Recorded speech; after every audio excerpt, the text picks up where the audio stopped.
Welcome to Moonlight Mysteries, a calm space for long research-rich mysteries. If you enjoy these sleepy deep dives, please like this video, subscribe, and tap the bell so you don't miss new episodes. If you'd like to support the channel, a quick comment with your favorite moment helps more people find us. Now settle in, dim the lights, and let's begin. The Princess in the Tower. On summer evenings, when London's air turns soft and the Thames moves like a dark ribbon below the tower, there's a particular window people look for. One small square of stone, in shadow where two boys were last seen. They were a king and a duke, brothers, children who laughed and learned their letters and practiced with little bows in the garden. Then one day, in 1483, they were simply no longer there. No proclamation, no funeral, no bodies anyone could name with certainty. Only a silence that grew so large it swallowed the century around it. The tower has kept other secrets, but few as unsettling as this one. Every generation has tried to open the same locked door. Was it ambition that closed it, fear, or something more complicated than either? In time, stories multiplied, of an uncle who took a crown, of allies who turned into enemies, of bones found beneath old stones, and of clues that still drift to the surface like messages in a bottle. And yet, the simplest question remains the hardest to answer. What became of Edward, the boy king, and Richard, his younger brother? And why has their absence echoed longer than most lives last? Tonight, we'll walk quietly through those dim corridors. We'll begin far from the tower, with the long roots of a family called Plantagenet, in a country that learned to wear two roses at once.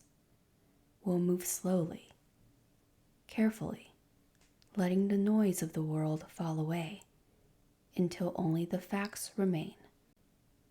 Polished, patient, and clear enough to hold up to the light. Then, when the stage is set and the candles are low, we'll return to that window and follow the trail wherever it leads. Chapter 1. The Plantagenet Dynasty and the Wars of the Roses. To understand the fate of the princes, we must first understand the world they were born into. Let yourself imagine England in the mid-15th century, a realm torn apart by civil war, by the clash of two great houses, both descended from King Edward III. On one side, the House of Lancaster, their symbol a red rose. On the other, the House of York, bearing a white rose. These were not simple political disputes. These were wars of succession, wars that would see fathers fight sons, brothers betray brothers, and the crown of England change hands again and again. To understand how this conflict began, we must go back still further to the year 1399. In that year, King Richard II, a Plantagenet king, who had ruled since childhood, was deposed by his cousin Henry Bolingbroke, who took the throne as Henry IV. This Henry was the son of John of Gaunt, Duke of Lancaster, and through him, the Lancaster line would claim the crown. But there were other descendants of Edward III with equally valid claims, perhaps even stronger ones. The usurpation of 1399 planted seeds that would grow into decades of bloodshed. The Lancastrian dynasty ruled through 3 kings: Henry IV, his son Henry V, the great warrior king who won the Battle of Agincourt, and Henry VI, who inherited the throne as an infant in 1422. Henry VI grew into a deeply pious, gentle man, better suited to be a monk than a king. He founded Eton College and King's College, Cambridge, devoted himself to prayers and good works, and showed little interest in the art of war or statecraft. Worse still, he suffered from periodic bouts of mental illness, episodes where he would become catatonic, unable to speak or recognize anyone around him, sometimes for months at a time. While Henry VI struggled with his inner demons, the realm suffered. England's territories in France, won by his father's swords, were gradually lost. Corrupt advisors enriched themselves at the expense of the treasury. Lawlessness spread across the land. The great nobles began to gather their own private armies, sensing weakness at the center of power. One of these nobles was Richard Plantagenet, Duke of York. Richard was the wealthiest nobleman in England, with vast estates in Wales, Ireland, and across the realm. But more importantly, he had royal blood. His father was Richard, Earl of Cambridge, descended from Edmund of Langley, 5th son of Edward III. His mother was Anne Mortimer, who carried an even stronger claim, descended from Lionel of Antwerp, Edward III's second surviving son. By strict rules of hereditary succession, Richard of York's claim to the throne was actually superior to that of the Lancastrian Henry VI, who descended from John of Gaunt, Edward III's third surviving son. For years, Richard of York served the Lancastrian regime loyally, even as it grew more corrupt and incompetent. He served as Lieutenant of Ireland and Governor of France. But when he returned to England in the 1450s, installed the state of the realm, saw the Queen, Margaret of Anjou, gathering power around her and excluding him from council, saw the kingdom sliding into chaos, he decided to act. The conflict began in 1455 at the First Battle of St. Albans. The Duke of York, allied with Richard Neville, Earl of Warwick, confronted King Henry VI and his supporters. The battle was brief and bloody, fought in the streets of the town. The Duke of Somerset, the king's chief advisor and York's bitter enemy, was killed. King Henry himself was wounded in the neck by an arrow. York and his allies took control of the king, but they did not depose him. Not yet. Instead, York claimed he merely wanted to reform the government, to be the king's loyal protector and advisor. Picture the battlefield. The clash of steel, the thunder of hooves, the cries of men. But don't let these images disturb your rest. Let them wash over you like distant memories, like stories told by firelight. This is ancient history now. Its passions cooled, its urgencies long since faded into the gentle embrace of time. But the peace could not hold. Queen Margaret of Anjou, a formidable French princess with a will of iron, would not accept York's dominance. She gathered her own forces, determined to protect her husband's throne and secure the inheritance of her son, Edward of Westminster. The conflict escalated. York finally claimed the throne outright in 1460, but was killed at the Battle of Wakefield that same year, his head cut off and displayed on the wall of York, wearing a paper crown in mockery. The war would rage for 30 years in total, with victories and defeats on both sides. At Towton in 1461, in a snowstorm on Palm Sunday, the bloodiest battle ever fought on English soil, would see the Yorkists triumphant. It was the Duke of York's son Edward, young and charismatic and brilliant in war, who finally succeeded where his father had failed. In March 1461, at just 18 years old, Edward had himself proclaimed King Edward IV. The Lancastrian king, Henry VI, fled north with his queen and son, and the House of York had won the throne. Edward IV was everything a medieval king was supposed to be. Tall, standing well over 6 feet, he was a commanding presence. Contemporary chronicles describe him as remarkably handsome, with golden hair and strong build.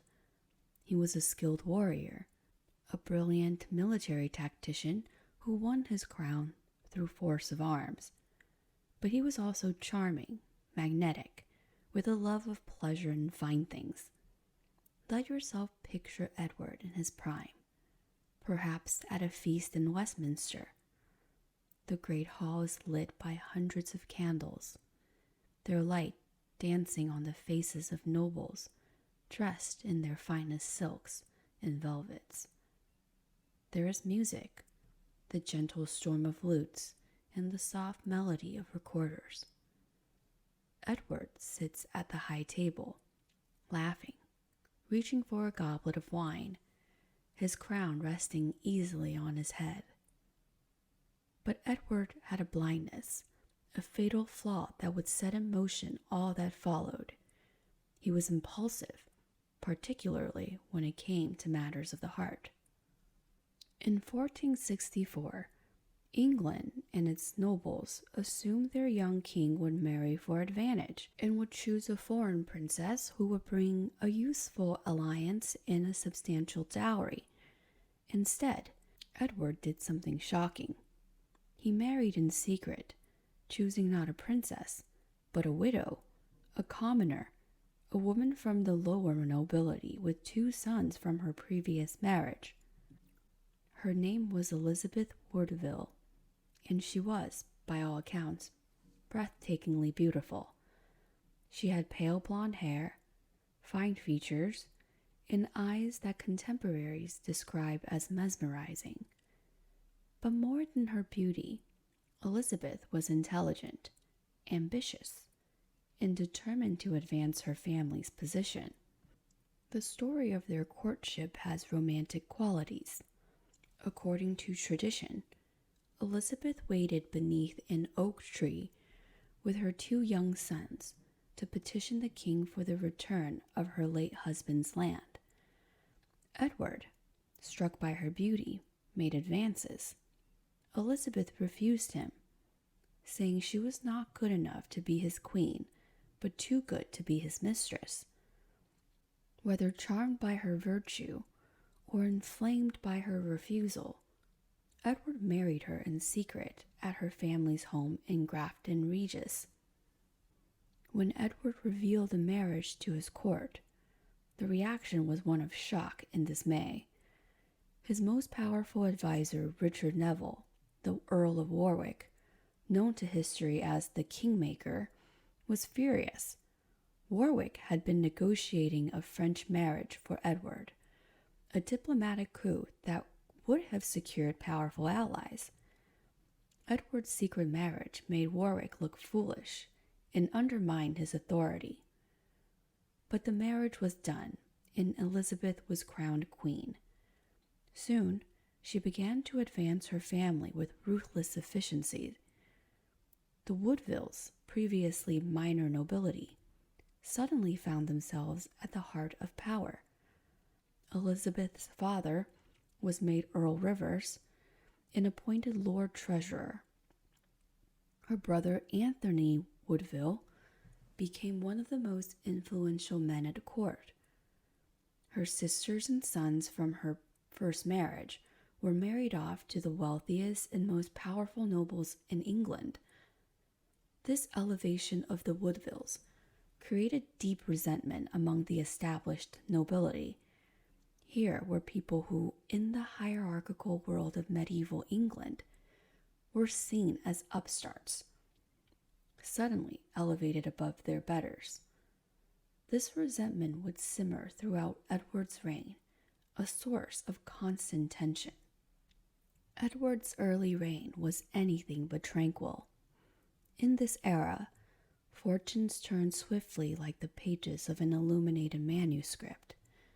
After some years of uneasy rule, Edward IV was briefly ousted in 1470 by a rebellion led by his former ally Richard Neville. During that upheaval, the old King Henry VI was restored for a few months, a period called the Readaptation, only for Edward IV to return from exile across the sea. With steadfast resolve and help from loyal supporters, including his youngest brother, Richard, Duke of Gloucester, Edward IV crushed his enemies at the Battle of Barnet and Tewkesbury in 1471. Those victories eliminated the Lancastrian heir and ended Henry VI's life. Henry died a prisoner in the Tower of London of pure displeasure and melancholy, according to Yorkist accounts, though many suspected he was quietly put to death on Edward's order. Such was the harsh realities of this age, though we recount it now only as a distant echo. Despite the political complications, Edward and Elizabeth's marriage was fertile. Elizabeth gave Edward 10 children, 3 sons and 7 daughters who survived infancy. The eldest son, born in 1470 at Westminster Abbey, while his father was briefly in exile, was named Edward after his father. As the king's eldest son, he was Prince of Wales, heir to the throne of England. Picture young Edward growing up in the palaces of England. He lived a life of extraordinary privilege, surrounded by tutors and servants, learning Latin and French, studying history and theology, training in the arts of warfare and governance. He was a serious child, studious and devout, perhaps a bit solemn for his age. 4 years after Prince Edward's birth, in 1473, Elizabeth gave the king another son. This boy was christened Richard, after his uncle Richard, Duke of Gloucester, who stood as his godfather. Young Richard would grow up in his elder brother's shadow, the spare to the heir, but no less loved by his parents. The boys grew up in a world of almost unimaginable luxury. They wore clothes of silk and velvet, ate from plates of silver and gold, or attended by dozens of servants. But they also grew up in a world of uncertainty, where political fortunes could change in an instant, where today's trusted advisors might be tomorrow's traitors. By early 1483, King Edward IV had achieved something remarkable: relative stability in a realm long torn by war. Those who observed England might have thought the worst of the dynastic struggle was over. Edward was just 40 years old, still vigorous and active. But fate is often unpredictable. In the spring of 1483, King Edward fell gravely ill. Chronicles tell us that the king sickened suddenly. Some accounts suggest a bout of pneumonia or perhaps typhoid fever. After a short illness, Edward IV passed away on April 9, 1483, leaving the crown to his elder son, the 12-year-old Prince Edward. The king's death was unexpected and sent a tremor through the realm. Imagine the atmosphere of uncertainty. A child now set to inherit the throne, and around him, ambitious lords and advisors gathering like clouds on a horizon. Edward IV's death marked not only the end of a reign, but also the beginning of one of England's most perplexing mysteries. Yet in these initial days, hope still lingered. The late king had named his loyal brother, Richard, Duke of Gloucester, as protector of the realm for young Edward V. There may have been an unwritten expectation, or even a lost will, that outlined how the kingdom should be governed during the prince's minority. Unfortunately, any such will of Edward IV never surfaced. It was said to have gone missing. An uncertainty loomed over the arrangement of power. It was clear, however, that two factions were poised to compete for influence over the boy king.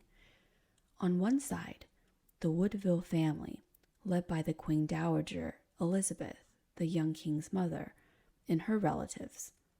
On the other, Richard of Gloucester, the late king's brother, backed by a circle of his northern allies. Both groups ostensibly wanted to support and guide the new King Edward V, but beneath the surface lay fear and mistrust. Whoever controlled the person of the king would effectively control the kingdom. In the gentle June of 1483, as flowers bloomed in English meadows, a power struggle was quietly unfolding that would soon envelop Edward's sons in tragedy and legend. Chapter 2: A Kingdom in Transition. Let us walk slowly through the delicate weeks following Edward IV's death. In April 1483, Prince Edward, now King Edward V, was at Ludlow Castle when he received the news of his father's passing. The 12-year-old had to travel to London for his coronation, escorted by his maternal uncle, Anthony Woodville, Earl Rivers, and other loyal attendants. They departed Ludlow with a small retinue, moving through the spring countryside towards the capital, presumably in a somber mood, but with royal pageantry. Meanwhile, Richard, Duke of Gloucester, the young king's uncle, left his base in the north and headed south to meet his nephew. Richard had been named Lord Protector, and as the late king's brother, might have naturally assumed a leading role in Edward V's minority. Yet Richard harbored deep suspicion toward the Woodvilles, suspecting they intended to dominate the new reign and shut him out of decisions.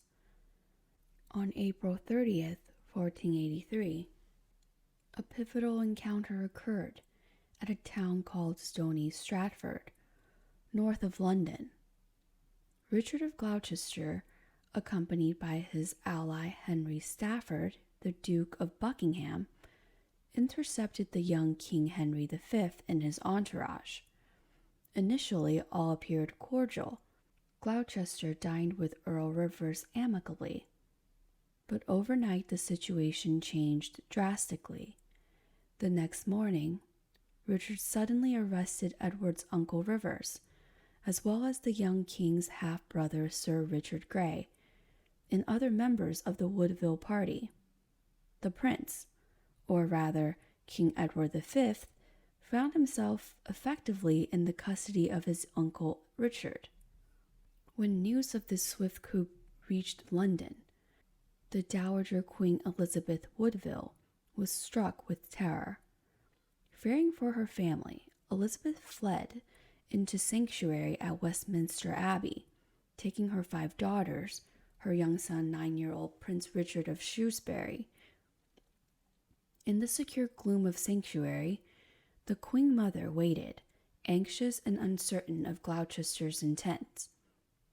During May and June of 1483, the atmosphere in London grew tense despite the bright summer sun.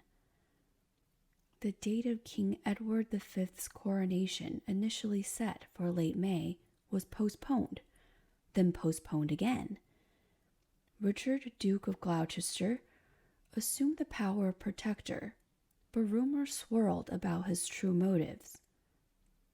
On 13th June 1483, a dramatic scene unfolded at the Tower of London during a council meeting.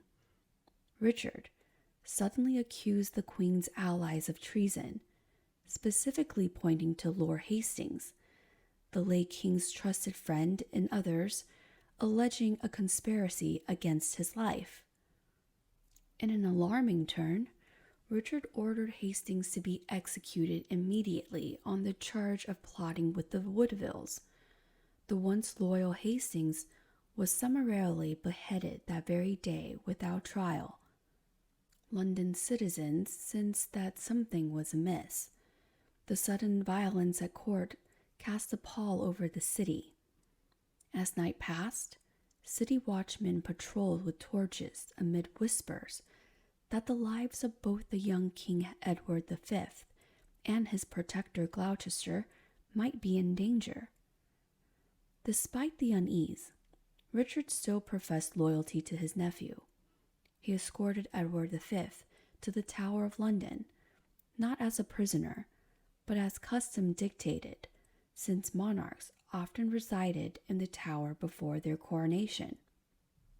In mid-June, after prolonged negotiations, the Dowager Queen Elizabeth was persuaded or pressured to release her younger son Richard from sanctuary into his uncle's care. The Archbishop of Canterbury personally guaranteed the child's safety. Thus, on June 16, 1483, the two brothers, King Edward V and Richard, Duke of York, were reunited and lodged together in the Tower of London. We can imagine the two boys finding comfort in each other's company within those stone walls, perhaps playing games or shooting arrows in the tower's garden as they had in earlier days. For a brief moment, the family was together, and one might have hoped this meant the coronation could proceed and normalcy returned. Alas, events took a more unsettling turn. Why did Elizabeth Woodville give up custody of her son Richard? It is said that on June 16, 1483, Cardinal Thomas Boucher, the Archbishop of Canterbury, who was the most senior churchman in England, personally went to Westminster and spoke with the Queen. He assured her that the boy would be safe, that the protector desired nothing but the company of his brother, and that the Church's honor, his own honor, stood as guarantee. Elizabeth may have believed that she had no real choice. Gloucester controlled the army, the Tower, and the council. To defy him completely could have branded her as a rebel and jeopardized not just her son, but her daughters and even the sanctuary itself. By releasing young Richard under a churchman's promise, she maintained at least the appearance of cooperation and avoided giving Gloucester an excuse to use force. She may also have hoped that the boys together, and publicly visible before the coronation, would reassure the realm and perhaps even restrain Gloucester from harming them. After all, killing two royal children openly would have been unthinkable. In the week that followed, a bombshell was dropped on the political scene. It began with an unusual sermon delivered on June 22, 1483, at St. Paul's Cross, a prominent open-air pulpit in London. A preacher named Dr. Ralph Shaw, likely at the behest of Gloucester's allies, declared to a perplexed crowd that Edward V and his brother were illegitimate children with no right to the throne. Shaw claimed that Edward IV's marriage to their mother, Elizabeth Woodville, had been invalid, alleging that Edward IV was contracted to marry another woman, Lady Eleanor Butler, beforehand. If true, This pre-contract meant Edward IV's children, with Elizabeth, were bastards in the eyes of the church and law. The notion shocked the Assembly. Next, the Duke of Buckingham, once a supporter of King Edward IV and now a confidant of Richard, gave a speech at Guildhall reinforcing this claim. Buckingham passionately denounced the Woodvilles and exalted Richard of Gloucester's virtue, arguing that Richard was the only legitimate heir of the House of York. The effect of these pronouncements was swift and dramatic. On June 25th through 26th of 1483, an Assembly of Lords and Common Representatives, essentially the estates of the realm, formally petitioned Richard, Duke of Gloucester, to take the crown for the good of the kingdom. Young Edward V was thus set aside on the grounds of illegitimacy, and thereafter pointedly referred to as Edward Bastard by those supporting this new regime. The very next day, June 26, 1483, Richard accepted the crown. In early July, he was duly crowned King Richard III of England. The two princes in the Tower, Edward and his younger brother Richard, were now overtaken by these events, rendered of no public importance in the new power structure, since officially they were deemed not heirs at all. It is at this quiet yet ominous juncture that the mystery of the princes in the Tower truly begins. Chapter 3. Richard III's Ascension to Power. Richard, Duke of Gloucester, assumed the throne as King Richard III in July 1483, becoming the last monarch of the House of York in Plantagenet Dynasty. Though his reign would only last 2 years, he remains one of England's most controversial kings. At the time of his coronation, Richard was around 30 years old. Accounts portray him as a skilled administrator and loyal commander to his brother Edward IV, with a reputation for stern justice. He had governed the north of England effectively for years and was respected by many in the northern shires. Yet his seizure of the crown in 1483, disinheriting his nephews, cast a long shadow over his legitimacy. The manner in which Richard took power, with armed guards, arrests, and claims of his brother's bigamy, left many in England feeling uneasy or even outraged, though few dared speak openly against the new king. To rule, King Edward III had to shore up support and quell dissent. After the princes were declared illegitimate and Richard's kingship proclaimed, those seen as threats were swiftly dealt with. On June 25, 1483, even before Richard's formal coronation, Anthony Woodville, Earl Rivers, the young prince's uncle, and Sir Richard Grey was executed on Richard's orders, along with other loyalists of Edward V. Richard placed loyalists in key posts and circulated justifications for his actions, including the story of the pre-contract. For the remainder of that summer of 1483, outwardly, Richard III maintained an appearance of normalcy. He progressed through the kingdom on a royal tour, hearing petitions and granting favors.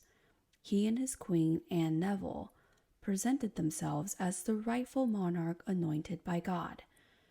But underneath this veneer, a dark question simmered in the minds of many. What was to be done with the deposed young sons of Edward IV?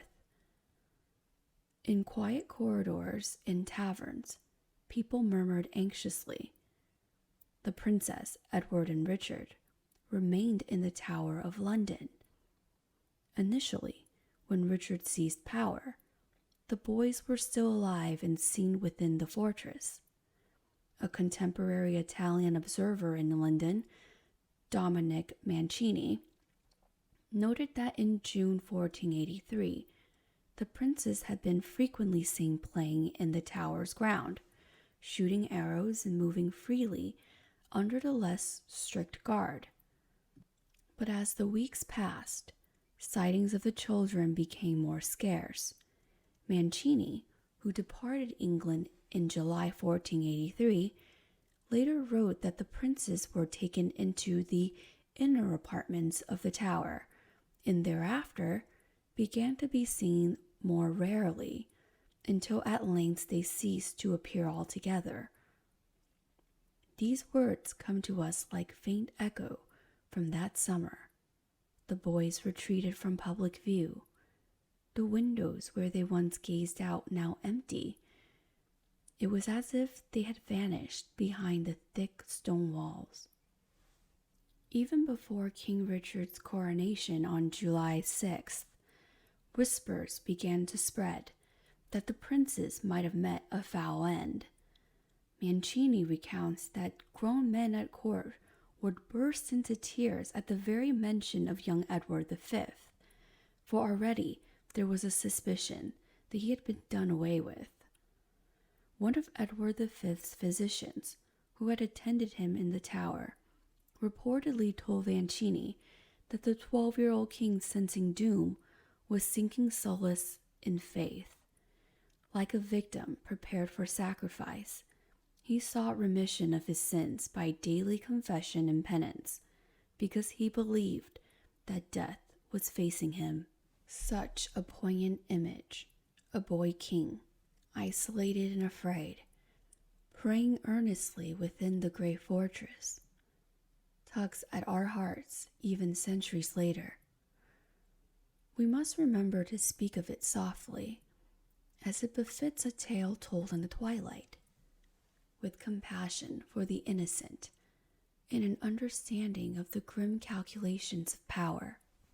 What actually happened to Edward and Richard after the summer of 1483 remains one of history's most enduring enigmas. All we know for certain is that after about July 1483, no reliable accounts exists of the princes being seen alive. They simply disappeared from view. Unlike other fallen royals of the era, no public display was made for their bodies. No announcements of their death was given. It was as if the princes faded into the shadows without a trace. This absence of information fueled rampant speculation. In London and beyond, people began to assume the worst, that the children had been murdered. Rumors took shape. Some said the boys had been smothered in their sleep with pillows. Others whispers of more elaborate plots. The specific tales varied, but one name soon came to be widely linked as the author of this crime, King Richard III, their uncle, who certainly stood to benefit most from their permanent removal. By late 1483, these suspicions coalesced into political oppositions against Richard. Distant courts in Europe heard the rumors.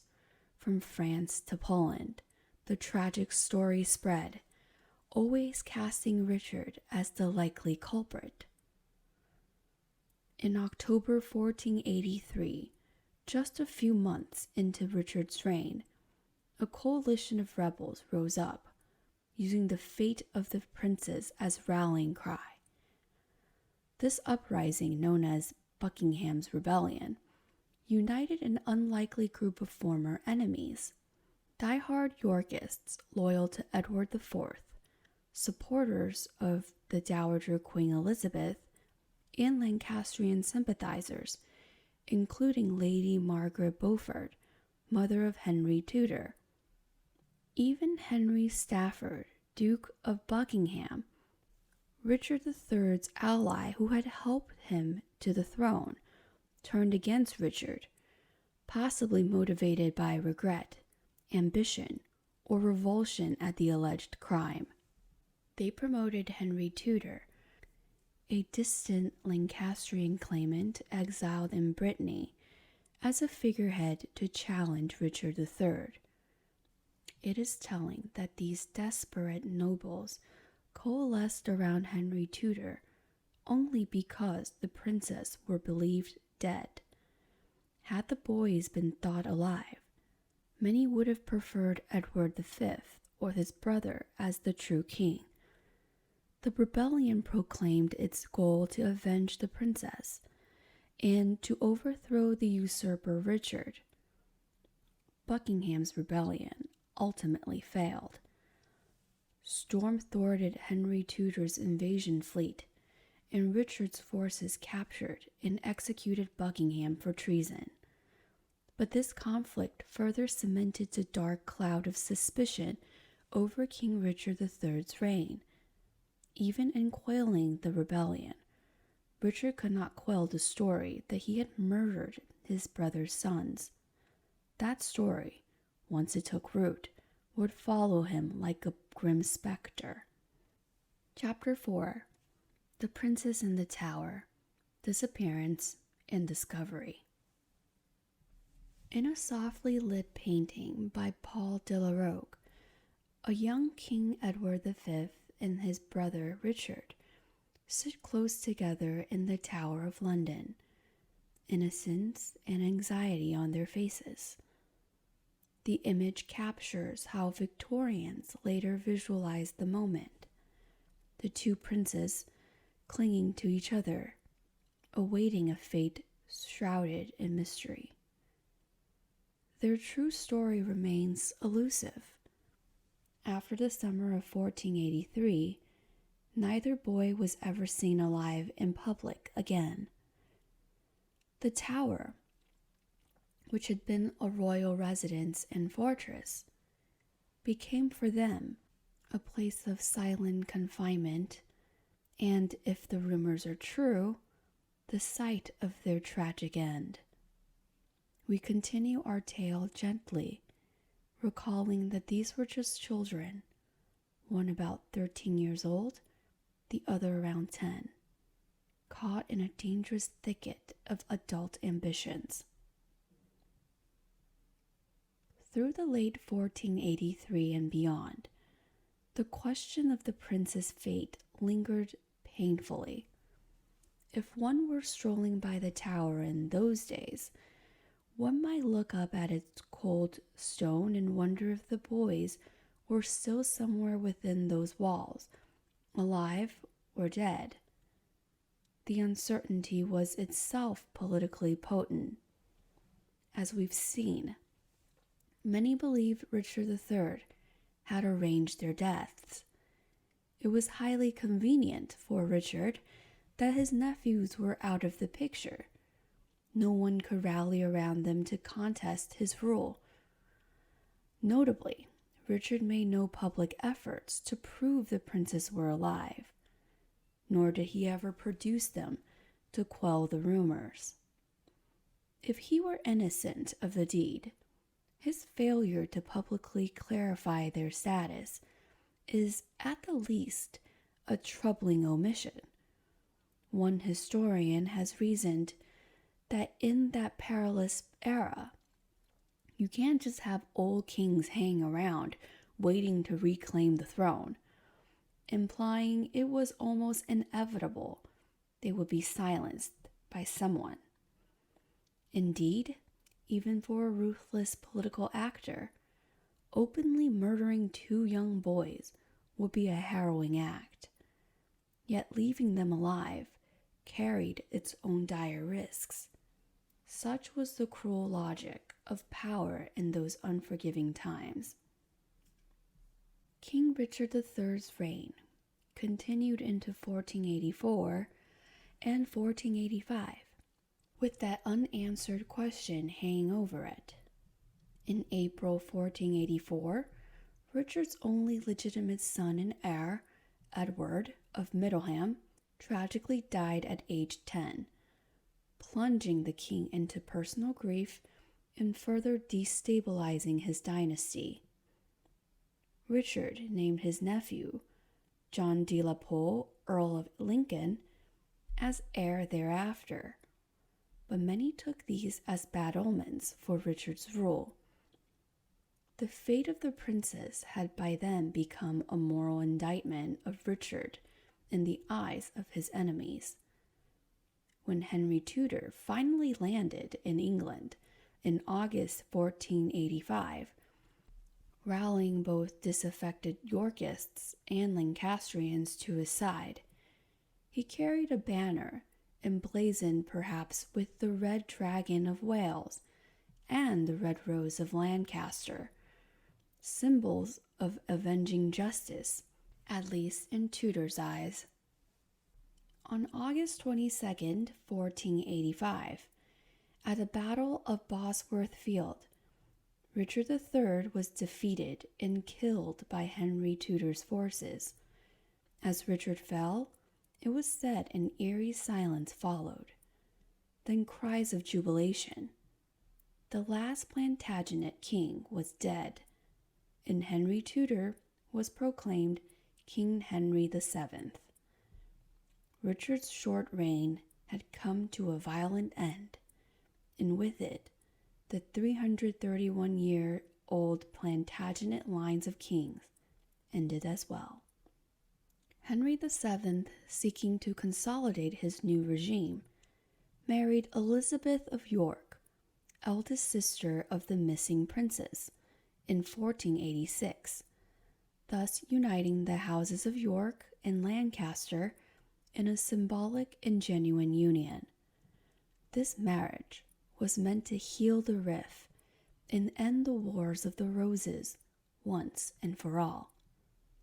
Indeed, Henry's propagandists later said the red and white roses were now combined in the Tudor rose, symbol of a peaceful new era. Yet interestingly, Henry waited until after he himself was crowned king to wed Elizabeth, so that nobody could say he claimed the throne through his wife's Yorkist blood. Over calculating, Henry VII wanted it clear that he took the crown by right of conquest and descent from the Lancastrian side, not courtesy of his Yorkist wife. As Henry VII settled into power, the mystery of the princes did not simply vanish. If anything, it grew more complex. If the boys had been murdered under Richard III, one might have expected Henry VII to publicize that fact, to condemn his predecessor, and to solidify his own moral legitimacy. However, Henry VII never did announce that the bodies of the princes were found, nor did he formally accuse any named culprit in public at the time. He also did not produce the princes alive. This reticence led to later speculation. Did Henry know more about their fate? Did he perhaps fear that revealing details would undermine him somehow? If the princes were indeed dead, Henry might have avoided announcing it, because doing so could invite uncomfortable questions, such as why he hadn't tried to rescue them earlier, or whether he was exploiting their demise. If by some improbable chance one or both princes were alive in secret, their existence would threaten Henry's crown.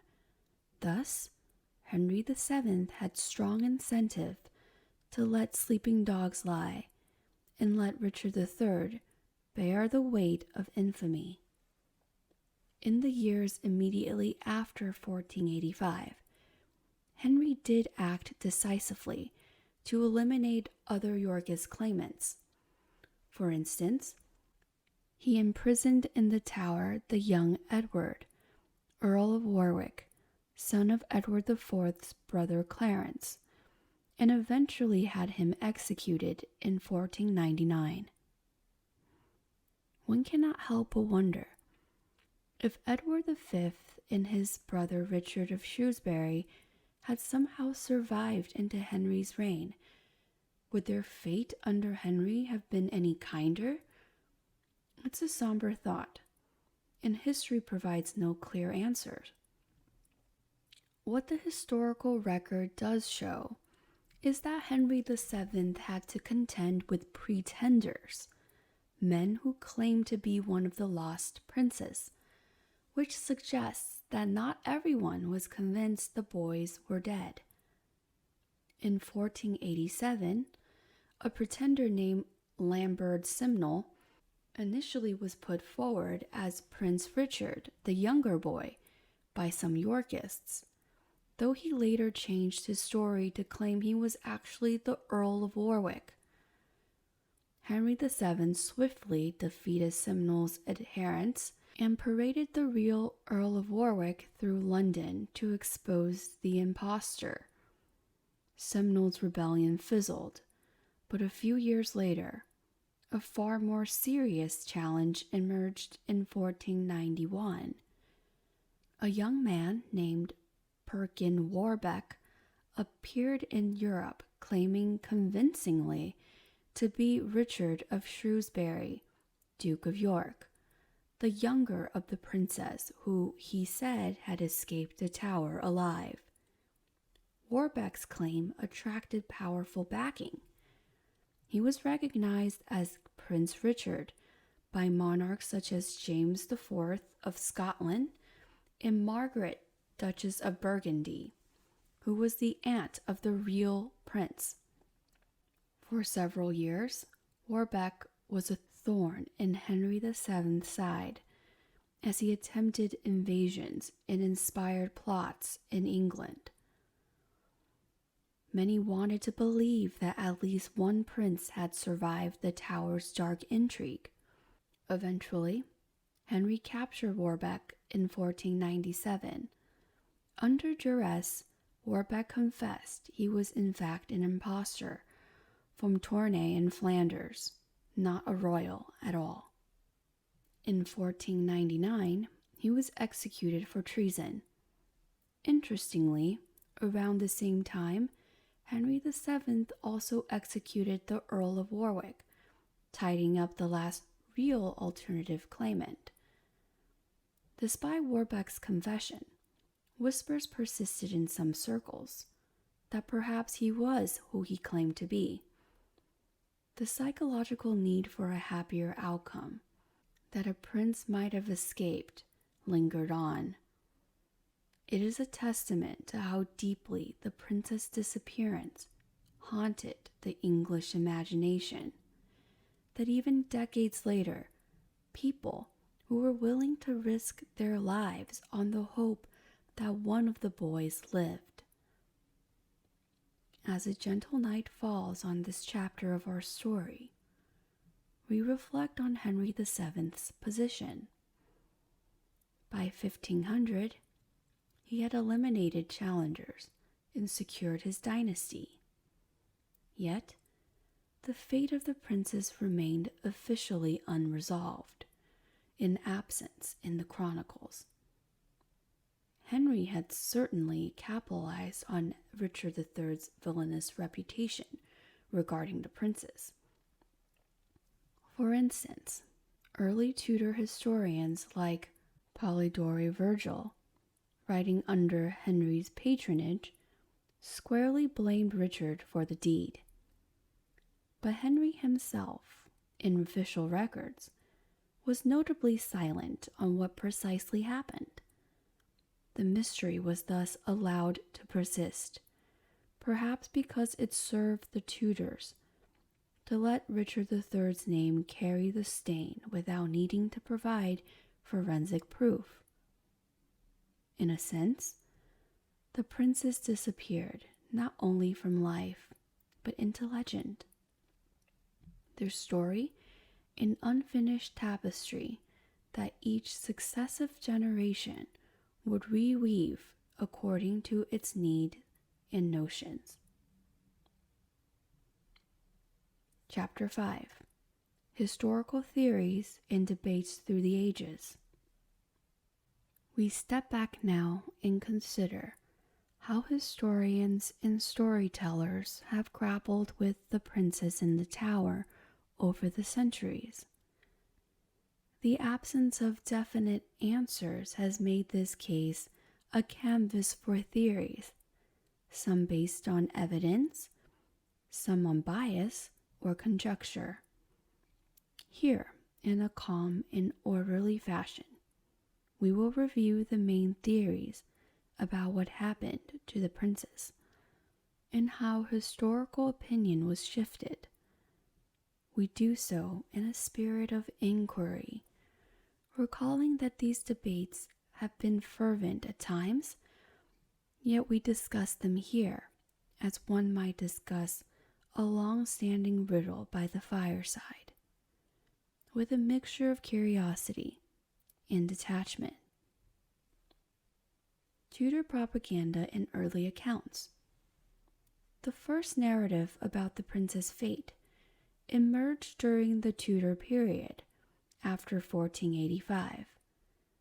The victorious Tudors had every reason to cast Richard III in a negative light. It bolstered King Henry VII's illegitimacy as the nation's savior from a tyrant. As such, Tudor propaganda ardently promoted the view that Richard III murdered his nephews. Shortly after Henry VII took the throne, we noted that Richard's henchman, Sir James Tyrrell, was reportedly interrogated. In 1502, Tyrrell, who was imprisoned for another treason, allegedly made a confession before his execution, admitting he had killed the princes on Richard's orders. This confession does not survive in any official documents, but contemporary chronicles mentions it, and later Sir Thomas More repeated it in detail. More's History of Richard III, written around 1513 to 1518, though published in 1557, became a highly influential account of Richard's usurpation and the prince's murder. More, working under the Tudor regime, depicted Richard III as a cunning, ruthless villain. He described a chilling scenario. King Richard, he writes, hired Sir James Tyrrell to dispatch the princes. Tyrrell in turn enlisted two men, Miles Forrest and John Dighton, who crept one night into the boy's bedchamber. The two innocent princes were bewrapped in clothes of their bed and smothered with pillows, keeping down by force the feather bed and pillows hard onto their mouths, that within a while, smothered and stifled, their breath failing, they gave up to God their innocent souls. It is a ghastly image. Two small boys, quietly suffocated as they slept, told in More's vivid Renaissance prose. More further claimed that the murderer initially buried the prince's bodies at the foot of a tower staircase, then later dug them up again and reburied them in a secret, unknown place to hide the crime. Thomas More's account has greatly shaped the popular understanding of the prince's fate. It's important to note, however, that More was just a child in 1483. His history was based on second-hand information, and perhaps on hearsay, from people who lived through those events. Even he acknowledged the uncertainty about details. Nonetheless, the story of the smothering and the hidden burial became part of Tudor-era lore. In 1593, The Tudor chronicler, Raphael Holinshed, also repeated these details, further embedding them in history books. Then came William Shakespeare, who, writing in the 1590s under Tudor Queen Elizabeth I, dramatized Richard III's life in his famous play Richard III. Shakespeare drew heavily from Moore and other Tudor sources for his portrayal. In the play, Richard is a full-fledged villain, scheming, remorseless, even physically misshapen, who at one point coldly orders the simple, unguarded fools, the princes, to be murdered. Shakespeare's powerful writing etched the image of Richard as a monster into the cultural memory. In Shakespeare's drama, the murder of the princess is a pivotal horror that seals Richard's doom, and the specters of the princess even appear on stage as ghosts to haunt Richard on the eve of Bosworth. This theatrical embellishment reinforced for audiences the moral that Richard was a tyrant and a child killer whose downfall was divine justice. We call these accounts Tudor propaganda, not to say they are pure inventions. Indeed, the princes likely were killed, but to acknowledge that these narratives were shaped by Tudor political interests. Under the Tudors, it was practically an orthodoxy that Richard III was the murderer. The official line was even literally engraved in stone. When two skeletons were unearthed in the Tower of London in 1674, they were assumed to be the princes because of Moore's story of a staircase burial, and were interred with royal honors in Westminster Abbey. King Charles II, a Stuart king, but one keen to emphasize legitimate succession, had an urn crafted with a Latin inscription accusing their perfidious uncle Richard, the usurper, of killing them. Thus, long after the fact, the narrative that Richard III committed uncle murder was enshrined as conventional wisdom. Yet even in those early times, some people quietly wondered if things were truly as simple as the Tudors claimed. Thomas More himself, despite condemning Richard, admitted uncertainty on where the bodies were hidden, or if Tyrell had later moved them. But the Tudors had little reason to explore alternative scenarios. Their purpose was served by painting Richard III as the arch-villain of the piece, which in turn made Henry VII and his descendants appear as deliverers of England from evil. This narrative held sway for centuries, largely unchallenged in the mainstream. It is only in more recent times, starting from the late 18th and 19th centuries, and especially the 20th century, that historians began to reevaluate the story and ask, what if Richard III wasn't the guilty party, or at least not the only one? Before we explore these alternative theories, let us summarize the traditional case against Richard, as that is the yardstick against which other theories react. The case against Richard III.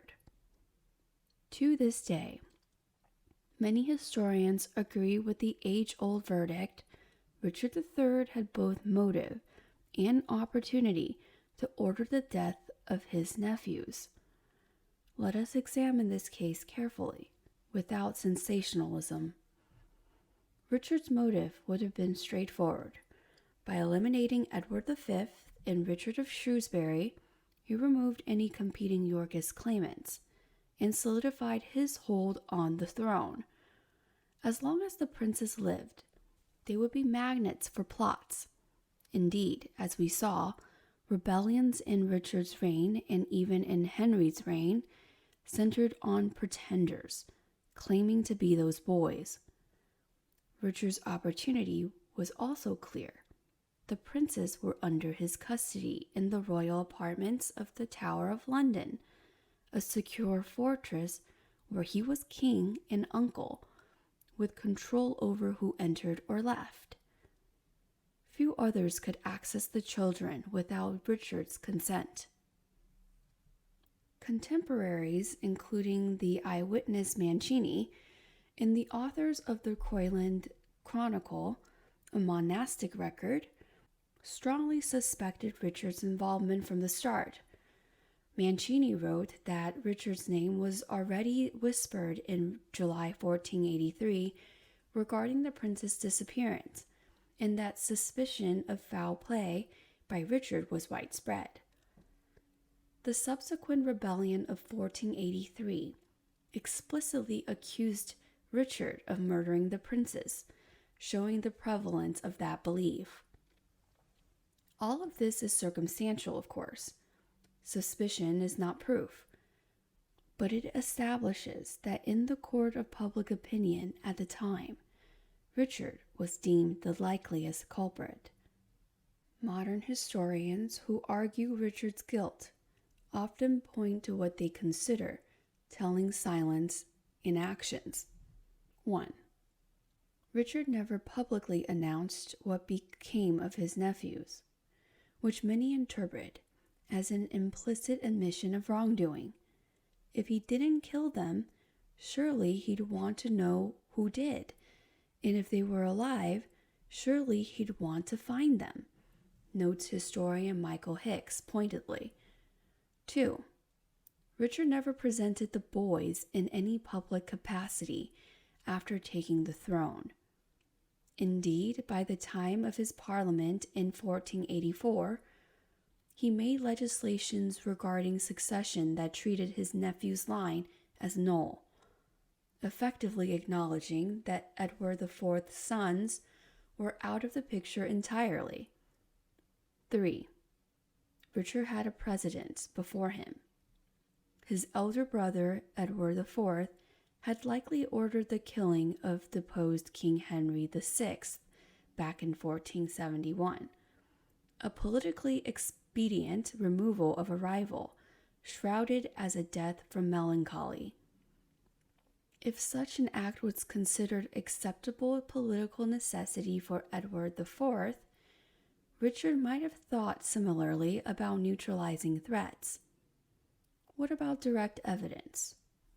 Unfortunately, none from 1483 survives to confirm the deed. No body, no confession, no written order.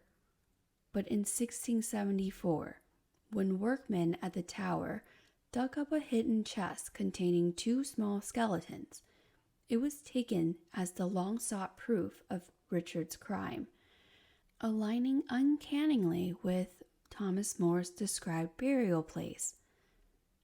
Those remains were interred in an urn at Westminster Abbey, and widely accepted as the prince's, as noted before.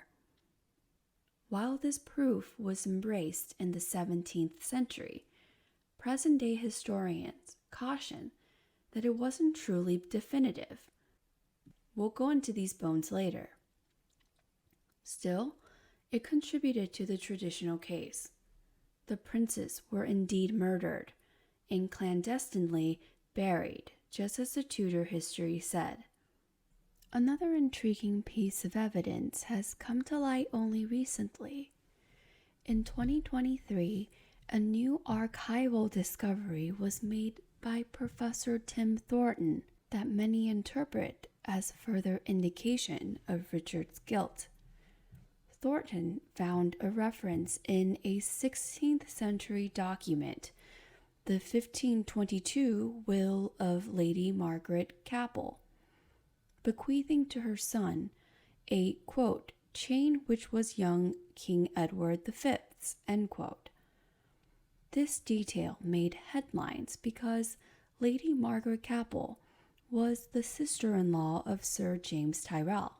In other words, one of Tyrell's family members somehow possessed King Edward V's personal chain, a valuable piece of jewelry symbolizing his royalty, decades after the boys vanished. This seems to connect Sir James Tyrrell, Richard III's knight, directly with an object belonging to the prince, hinting that Tyrrell, and thus Richard by extension, had custody of the princess' personal effects after their disappearance. Historian Michael Hicks commented that this find fits neatly with Moore's story. It suggests the murderer took a token, the chain, from the prince, possibly to prove the deed was done. If Tyrell's family ended up with Edward V's chain, could it be a spoil or a memento from the crime? The idea sent a shiver down researchers' spines. For those already convinced of Richard's guilt, Thornton's discovery was like a nail in the coffin. Very simply, we now have the victim's jewelry in the hands of the prime suspect's family, Thornton observed. This remarkable clue, unearthed over 500 years later, certainly adds weight to the case against Richard, though it doesn't conclusively prove murder. It raises as many questions as it answers, as even Thornton acknowledges. To sum up this theory, Richard III had the most to gain, was in the best position to carry it out, was widely accused by contemporaries, and later evidence, like Tyrell's alleged confession in the prince's bones, aligned with his guilt. Traditional historians like Alison Weir or Hicks argue that it is far more plausible than not that Richard gave the order to kill his nephews. They often ask, if Richard was innocent, who else could feasibly have done it under his watch? We will explore those alternate suspects soon, but the Ricardian defenders must strain to find an alternative scenario that fits all known facts.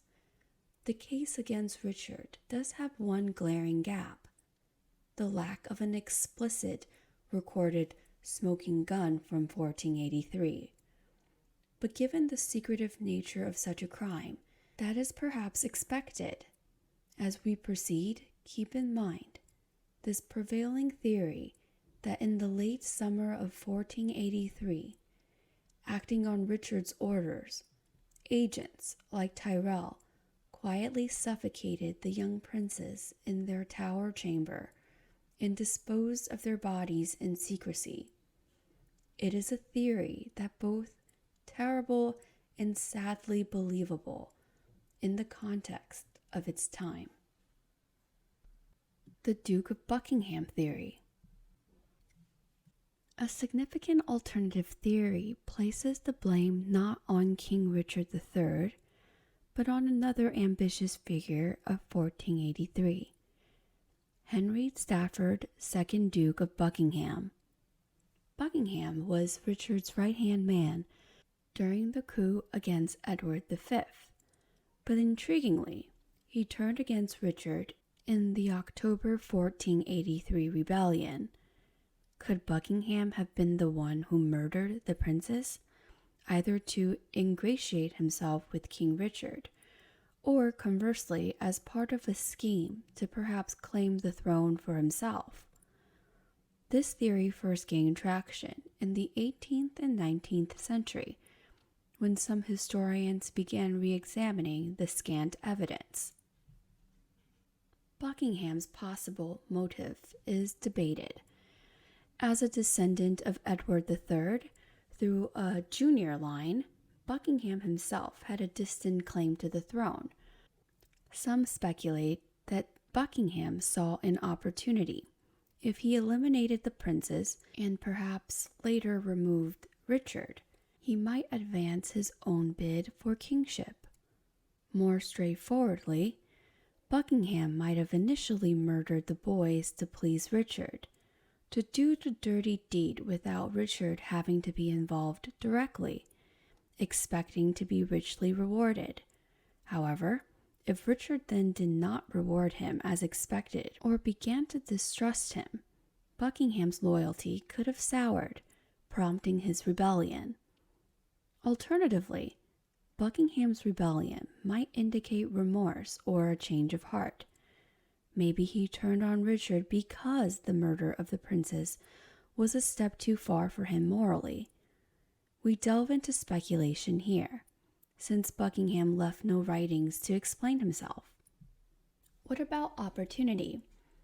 Buckingham, as a high-ranking duke and close ally in 1483, certainly had access and authority. After Richard seized the young king at Stony Stratford, Buckingham was present in London and an integral part of the new regime. He helped secure the Tower and had his own entourage of men. It's conceivable he could have orchestrated the killing within the Tower without Richard's knowledge, although doing such a thing behind the king's back in the royal fortress would have been extremely risky. One supporting detail. Some sources indicate that when rumors of the prince's death emerged, Richard III himself appeared somewhat disconcerted. The Crayland Chronicle implies Richard made a public show of piety in autumn 1483, as if burdened by the breaking of God's law, possibly hinting he was troubled by what had happened to his nephews, or by Buckingham's betrayal. Notably, in Thomas More's account, when Richard eventually hears of Tyrrell's supposed confession in 1502, More writes that Richard had said Richard, didn't know where the bodies were buried, because he was not by what means they were destroyed, suggesting the possibility Richard hadn't been fully informed of the murder method or location. Some take this as a subtle hint that perhaps Richard didn't directly order it, and someone like Buckingham took the initiative. The Buckingham theory often points out, had Richard explicitly ordered the murder, Buckingham's subsequent rebellion is puzzling unless Buckingham had a quick change of ambition. But if Buckingham acted alone, then when Richard found out, he might have felt both grateful, problem being solved, and uneasy. Buckingham had overstepped. That mutual mistrust could help explain Buckingham's revolt a few months later. There is no smoking gun evidence implicating Buckingham. It's an interpretive theory. It does, however, benefit Richard's defenders by offering an alternate villain. The idea was notably championed by late 19th century writers like Clement Markham and others who were part of an early wave reassessing Richard's reputation. They argued Buckingham had the will and cruelty to do it, pointing to his harsh suppression of a Welsh rising earlier, and that he had custody of some Tower operations. Also, Buckingham was executed by Richard after his failed rebellion, which conveniently silenced him. If Buckingham had killed the princess, Richard might have executed him to prevent him from revealing Richard's own involvement, or simply because he could no longer trust him. Again, this cuts multiple ways. In our gentle retelling, how do we weigh Buckingham's guilt? He certainly was deeply entangled in the events of 1483, and his betrayal of Richard is a historical fact. Some contemporary and near-contemporary sources did suspect Buckingham. For example, in the early 16th century, the Spanish chronicler Pedro de Ayala wrote that many say the Duke of Buckingham killed them. An interesting note that not everyone in that era universally blamed Richard alone. So the Buckingham theory has existed for a long time as a minority view. It reminds us that the politics of 1483 were exceptionally convoluted. Alliances formed and fractured in short order. Perhaps Buckingham initially allied with Richard to grab power, and once Richard was king, Buckingham felt he deserved more power, or even the crown, prompting him to act radically. Ultimately, the Buckingham theory cannot be proven beyond doubt with the evidence available. It stands as a plausible alternative in the absence of clear proof, one that raises the possibility that Richard III may have been more a passive beneficiary of the prince's disappearance rather than the principal author. Yet one must ask, if Buckingham did it without Richard's consent, why did Richard not publicly expose and punish Buckingham when he rebelled? Richard never accused Buckingham of that crime, and if he truly were innocent and Buckingham guilty, exposing that could have rallied support to Richard's side. The silence on Richard's part is hard to explain unless Richard himself bore responsibility. Thus, many historians set aside the Buckingham theory as less convincing than Richard's direct guilt. But as a thought exercise, it is a reminder that multiple actors had complex motives in the late Yorkist court, and the truth might not be entirely black and white. Henry VII's role in the Tudor perspective. Another theory looks beyond Richard's reign entirely, asking whether Henry VII, Henry Tudor, himself had a hand in the prince's fate, either directly or by later cover-up. This idea stems from the observation that Henry VII, upon taking the throne, never produced the princes dead or alive, and that he could possibly have been involved in silencing them if they were still alive after 1485. Could it be that the princes were kept hidden during Richard's time and survived into Henry's, only for Henry to quietly dispose of them to secure his own claim? Or that Henry found evidence of Richard's crime and chose to suppress it while using the ambiguity to blacken Richard's name? It must be stated, no solid evidence implicate Henry VII in the actual disappearance or murder of the boys. Most historians believe the princes were likely dead by the time Henry invaded in 1485, because not a whisper of them being alive surfaced then. Henry's army in 1485 included former servants of Edward IV and partisans of the prince's cause, like those from Buckingham's rebellion who escaped to join Henry.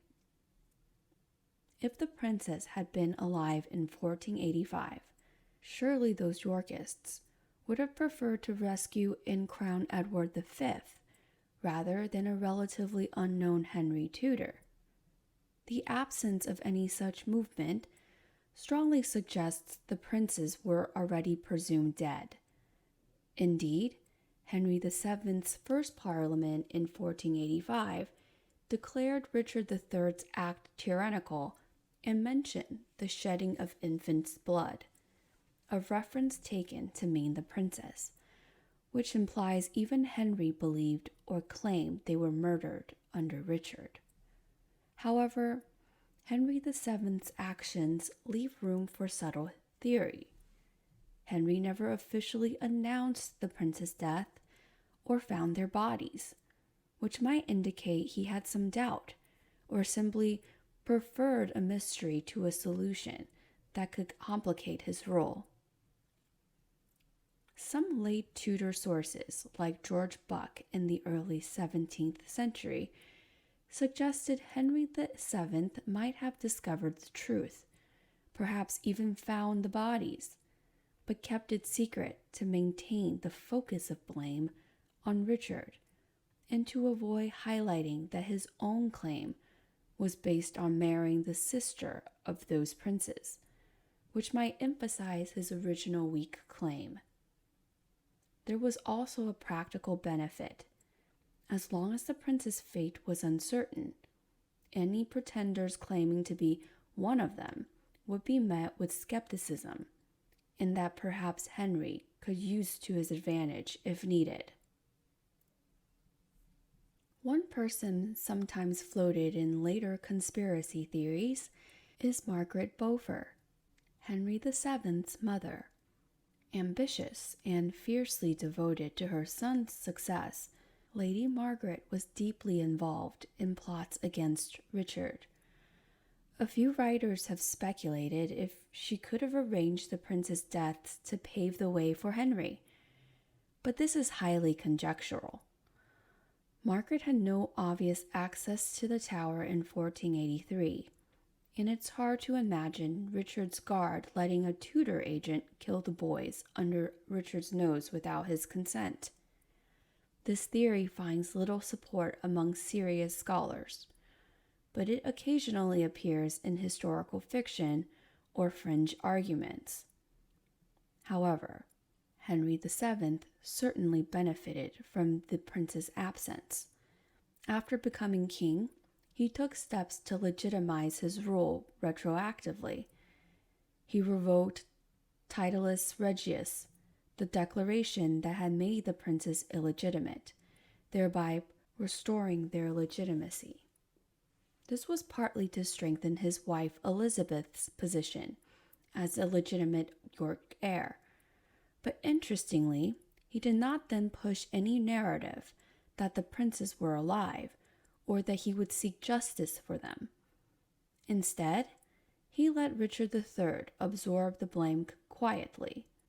Henry even had Parliament declare Richard III a usurper and accused him generally of unnatural, mischievous, and great perjuries, treason, homicide, and murders, and shedding of infants' blood, a veiled but clear reference to the princes, among other crimes. This served to cement Henry's image as deliverer from evil, without having to delve into specifics. One critical piece linking Henry VII to the narrative is the 1502 confession of Sir James Tyrrell. It was under Henry's watch that Tyrrell purportedly confessed to the prince's murder on Richard's orders. Henry then allowed or arranged for that confession to be made known. Thomas More says it was published and declared widely at the time. We might see this as Henry finally giving the public an answer, but notably, it came only when politically convenient. 1502 was the year after a major Yorkist plot involving a faux Earl of Warwick was quashed and the real Warwick executed. By then, Henry had no serious rivals left, so revealing that the princes were killed by Richard via Tyrrell carried no risk and only tarnished the Yorkist legacy while vindicating Henry's cause. It looks very much like Henry ensured that this narrative, which fully exonerated him and put all guilt on Richard, was the one that endured. So while Henry VII likely did not harm the princes with his own hands, his role in the story is that of a curator of the truth, deciding what to do with the mystery. He chose to let Richard III take the historical fall entirely. If there was any complicating detail, for instance, one prince surviving longer, Henry suppressed it. The Tudor perspective thus becomes the dominant history. Richard was the murderer. End of story. It was not in Henry's interest to consider otherwise. In summary, the theory that Henry VII did it finds little support in factual records. At most, one might speculate Henry could have finished what Richard started, if by a slim chance the boys were hidden alive until 1485. But the more accepted view is that Henry's involvement came in shaping the narrative and possibly leveraging Tyrrell's confession. Henry and the Tudors turned the disappearance into powerful propaganda, making Richard III a perennial boogeyman in English history. This overshadowed any other possibilities for a very long time. Other and modern theories. Beyond these major suspects, Richard III, Buckingham, and the Tudor regime, a few other theories have been floated over time, though none with such strong evidence. Some writers wondered if the princes might have died naturally of illness in captivity, and Richard covered it up, fearing he'd be blamed regardless. Yet 2 boys falling sick and dying simultaneously would be quite the coincidence, and the secrecy still suggests foul play. Others mused about whether one prince may have killed the other in some misadventure or quarrel, but this has no basis except trying to find an alternative to murder. One persistent romantic theory is that one or both princes somehow escaped the tower alive. As we saw, imposters like Perkin Warbeck successfully convinced some people, including royals abroad, that the princes had survived. In the century since, a few fringe researchers have tried to track rumors of secret rescues or hidden identities. Notably, the Richard III Society and figures like Philippa Langley, who found Richard's grave, have shown interests in the idea that at least the younger prince, Richard of Shrewsbury, might have been covertly saved and smuggled out. Langley has even initiated a missing princess project in the 21st century to investigate old archives across Europe for any trace of the boys after 1483. Some obscure legends claim one prince lived under an assumed name far away. However, no credible documentation has emerged to substantiate such a survival. Still, the fact that this theory is pursued today shows how the heart hopes for a less grim ending, that perhaps the prince's story did not conclude in suffocation and hidden graves. In gentle contemplation, one could say, if somehow a prince had survived, he never emerged publicly to claim his birthright successfully. Henry VII's effective handling of impostors and claimants suggests that by the 1490s, few truly doubted the princes were gone. Yet until science can settle the matter of the bones, the shadow of uncertainty remains, allowing imagination to wonder, what if? Chapter 6. Modern Research and Discoveries. As we move into the modern era, the Princes in the Tower continues to fascinate historians, scientists, and the public. The mystery has not been forgotten. Indeed, it has sparked new research projects, debates, and even technological investigations in recent years. In this chapter, we review calmly what the latest inquiries have uncovered and how our understanding stands today. One of the most dramatic modern developments was entirely tangential but relevant to the period: the rediscovery of King Richard III's remains. For centuries, it was thought Richard's body after his death at Bosworth in 1485 had been lost, perhaps thrown into a river as legend claimed. But in 2012, researchers led by Philippa Langley found Richard's skeleton buried beneath a parking lot in Leicester, the site of the former Greyfriars Church. This astonishing find proved many assumptions wrong. Richard's bones were not in a river. An examination showed he did have severe scoliosis, the curvature of the spine, but was not the hunchbacked monstrosity of Shakespeare's caricature. The confirmation of Richard's remains in his dignified reburial in 2015 sparked a wider re-examination of his legacy. It underscored how historical truths can shift with new evidence, a pertinent point when considering the prince's mystery. Langley herself said the discovery showed our conventional wisdom about the king was not entirely accurate, reminding us to question long-standing narratives. This leads us to the recent evidence about the princes. The most headline-grabbing research is the one we mentioned, Professor Tim Thornton's discovery of Edward V's chain in a will from 1516. Published in 2023 to 2024, Thornton's scholarly article details how Lady Margaret Capel, related by marriage to Tyrrell, bequeathed to her son a chain that once belonged to young King Edward V. This singular find does not solve the mystery, but it adds a piece to the puzzle.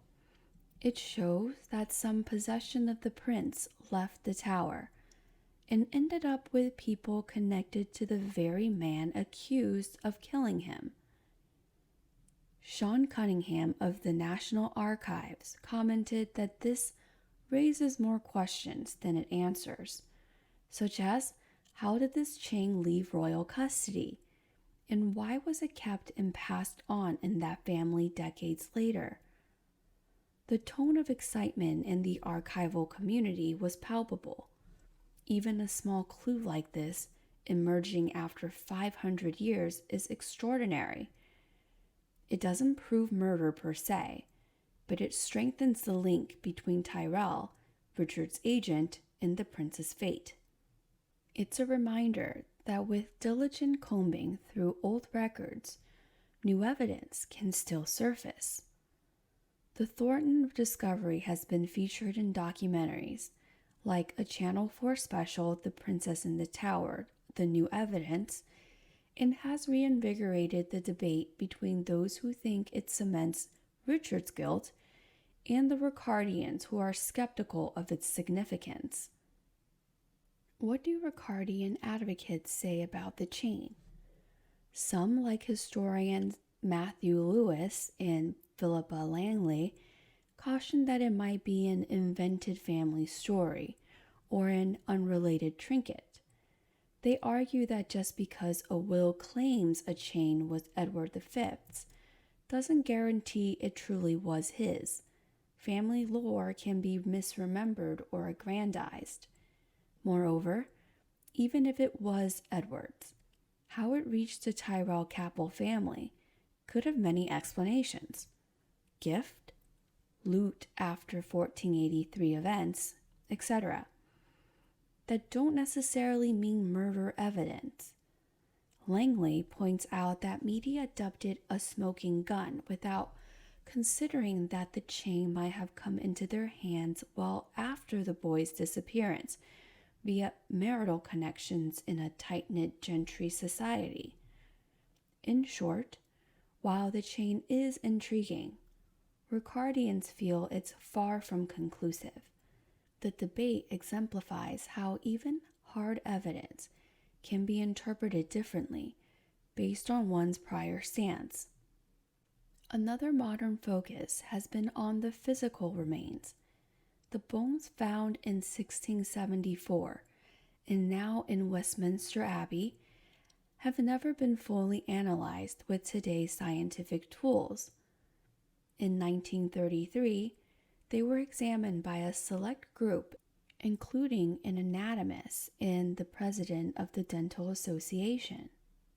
They concluded at the time that the bones could belong to two children of roughly the right age, perhaps 10 and one 12 to 13, and even conjectured one was slightly more robust, like an older brother.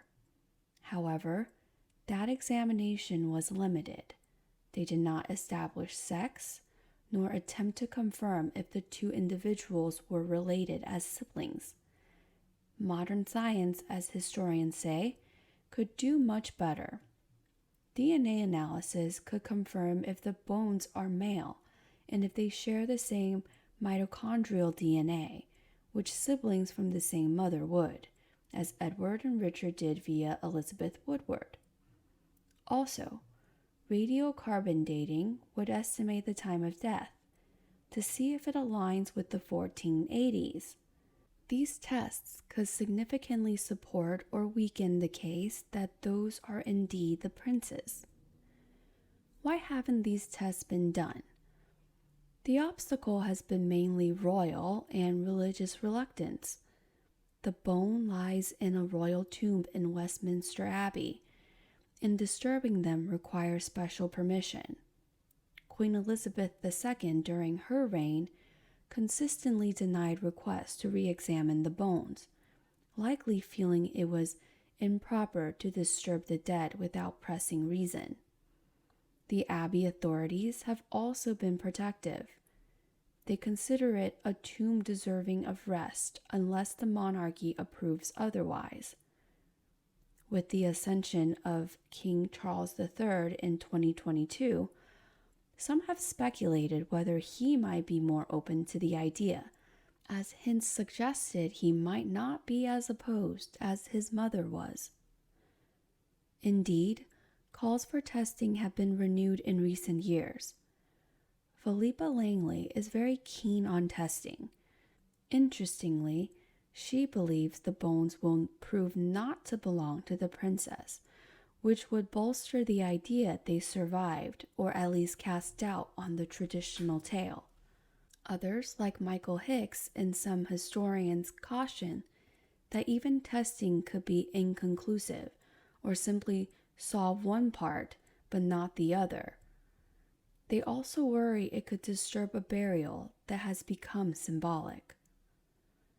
In the soothing quiet of contemplation, one might say that whether or not to test the bones is as much an ethical and emotional question as a scientific one.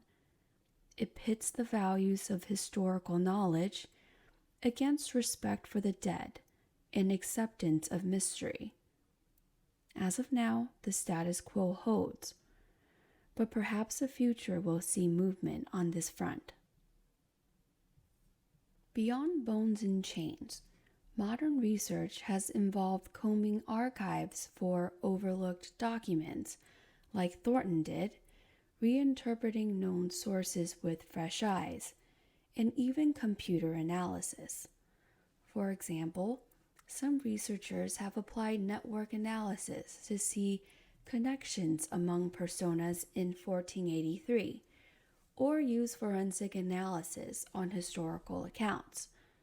The Richard III Society has sponsored many studies. Some of these try to poke holes in the evidence against Richard, pointing to inconsistencies in sources like Mancini or Moore, while others seek traces of the boys elsewhere. Occasionally, tantalizing tidbits emerge, like a royal inventory from Henry VII's time, noting royal children's garments or payments recorded to a bastard in 1485 that some hypothesize might be one of the prince's incognito. Most of these leads have turned out to have alternate explanation. The Lord Bastard in accounts was likely Richard III's illegitimate son, not one of Edward IV's sons. Yet the diligent search continues. In recent historical scholarship, there's also a trend to contextualize the prince's disappearance, not as a standalone mystery, but as part of the broader pattern of how power was seized in the 15th century. We compare their fate to that of others. Henry VI's suspicious death in the Tower in 1471, almost certainly killed by Edward IV's orders. The murder of young Earl of Rutland at Wakefield in 1460, the execution of Warwick's heir, Henry VII's execution of Warwick in 1499, and on. Unfortunately, the killing or removing of rival claimants was grimly common in that era's politics. The princes' case stand out because their youth and innocence, and because their disappearance was clandestine rather than public. Modern writers often emphasize that at the time, many such deeds were done pragmatically. Morality in politics was harsh. This doesn't solve the case, but it frames it. If Richard did it, he was not an outlier among his peers in willingness to eliminate threats. He was rather acting in line with the ruthless logic that others, including Henry VII, also employed when necessary. This perspective can at least calm some of the heated moralism and instead examine the events as tragic product of its time. Finally, modern times have given rise to more level-headed tone in discussing the princes. There are podcasts, documentaries, and books aimed at carefully weighing the evidence, such as the works by historians like Alison Weir, who argues Richard's guilt, Annette Carson, or Matthew Lewis, who give the defense for Richard, and academic articles in historical journals. The discourse is more civil than in the past. In the late 20th century, there were almost Ricardian camps versus traditionalist camps at sharp odds. Today, one can find balanced panels of historians saying, "We simply can't know for sure. We must examine probabilities." A 2025 article in National Geographic, for instance, presented both sides of the argument about Richard's guilt in light of the new evidence, interviewing experts from each perspective. This shows that the debate, while still spirited, has matured to allow doubt and acknowledgement of complexity. In sum, modern research has enriched the story of the princes in the Tower, but has not yet cracked it. We have more context, a couple more clues like the chain, and better tools waiting in the wings.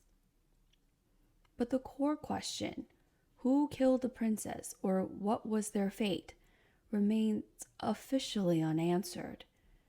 It is a testament to the depth of this historical mystery that even now it can inspire new findings and impassioned discussions. And as long as that's the case, the princes live on in a way not in body, but in memory, in scholarly pursuits. As our long narrative draws to a close, we find ourselves reflecting quietly on the tale of the princes in the Tower. It is a story that has everything: a grand dynasty, civil war, a sudden death of a king, an uncle's ambition, and the vanishing of two innocents, all unfolding in the great stone keep of the Tower of London. For over 5 centuries, people have told and retold this story, their tone shifting with the times, sometimes in hushed sorrow, sometimes in outrage, sometimes in scholarly detachment. We have attempted here to tell it in a soothing, measured voice, mindful of the tragedy at its heart and the uncertainty that surrounds it. What can we conclude after examining the context, the events, the theories, and the latest insights? Perhaps the wisest conclusion is humility, to admit that we may never know with absolute certainty what happened to Edward V and Richard, Duke of York. The balance of evidence suggests they were likely killed, and traditional history places that crime at the feet of Richard III, a king desperate to secure his rule. Yet, as we have seen, other possibilities glimmer at the edge of the record. The Duke of Buckingham, or the forces of Henry VII, or some other twist of fate cannot be entirely ruled out. It remains an open case, the oldest cold case in English royal history, as some have called it. And so the princes in the Tower passed into the realm of myth as much as history. They symbolize lost innocence and the corrupting thirst for power. Their image, two young boys, forever young, caught in the machinations of others, has been immortalized in art, literature, and collective memory. The calm night of our narrative is an apt place to leave them, in a quiet space where we contemplate their fate, sending a silent hope that their souls found peace long ago. Meanwhile, the Tower of London still stands, and visitors often pause near the spot where the bones were found, or gaze at the Wakefield Tower and Bloody Tower, wondering if those stones could speak. What stories they would tell. The centuries have layered legend upon fact, but the emotional core persists, a gentle sorrow for two lives interrupted, and an enduring curiosity to uncover the truth. In the end, whether one leans towards Richard's guilt, or suspects another culprit, or entertains the notion of an unsolved mystery, one thing is clear. The story has lessons for us.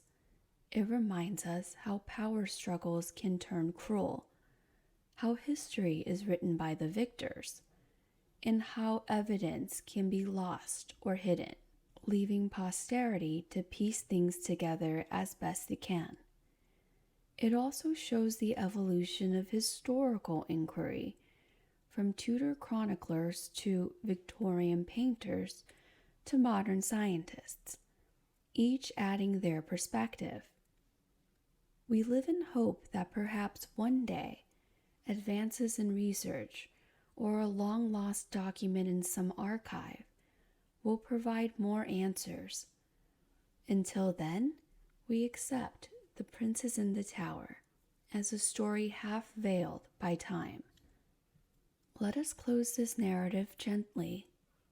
We have traveled from the grand era of the Plantagenet kings to the dim corridors of the Tower. We have heard the clash of swords and the soft weeping of courtiers. We have weighed the words of chroniclers and the findings of archivists. Now the lantern is dimming. The tale of Edward and Richard, the lost princes, will continue to live on in history books and hearts. As you drift to rest, carry with you not the horror of their likely end, but the solace that today their memory has been prompted, unity among historians in pursuit of truth, and empathy among all who hear their story. In memory, they are never truly lost. History, like a patient guardian, keeps vigil over their story, ensuring that the princes in the Tower are forever remembered and perhaps eventually understood.